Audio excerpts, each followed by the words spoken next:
अस्सलामुअलैकुम नाज़रीन, JN news HD के साथ मैं हूं नाइला भट्टी। नजर डालते हैं आज की अहम खबरों पर। शुमाली वज़ीरिस्तान से ज़ैनुल्लाह खान की रिपोर्ट के मुताबिक सूबाई हुकूमत की हिदायत पर सरकारी हाई स्कूलों की सतह पर तहसील स्पेन वॉम में स्पोर्ट्स गाला का आगाज़ हो गया, जिसमें बाकायदा इफ्तिताह नज़रियाती मुस्लिम लीग नून के सूबाई रहनुमा मलिक लियाकत अली वज़ीर ने किया। इस मौके पर उनके हमरा हेड मास्टर मोहम्मद अदनान वदीकर मौजूद थे।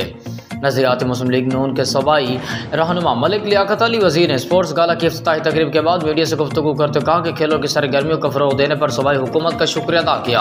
उन्होंने कहा कि आज बहुत खुशी महसूस हो रही है कि शुमाली वज़ीरिस्तान की पसमानदा तहसील स्पेन वॉम जैसे इलाके में स्पोर्ट्स गाला का आगाज़ हुआ। इंशाअल्लाह नौजवानों की हौसला अफजाई के लिए हर मुमकिन ताउन करेंगे। एक सियासी लीडर की हैसियत से अपनी तहसील स्पेन वॉम और ख़ासकर उसके नौजवानों की महरूमी और दूर करके खेल के मौक़े फ़राहम करूँगा। उन्होंने कहा कि खेल कूद वक्त की अहम ज़रूरत है। खेल कूद की वजह से मनफी सरगर्मियों को मौक़े नहीं मिलते। बचपन से सुन रहे हैं कि जहां खेल के मैदान आबाद हों वहां के अस्पताल वीरान होते हैं। अब इंशाल्लाह हम किसी भी सूरत खेल की सरगर्मियों को ख़राब नहीं होने देंगे, बल्कि खेलों की सरगर्मियों को तौक़ीयत दें।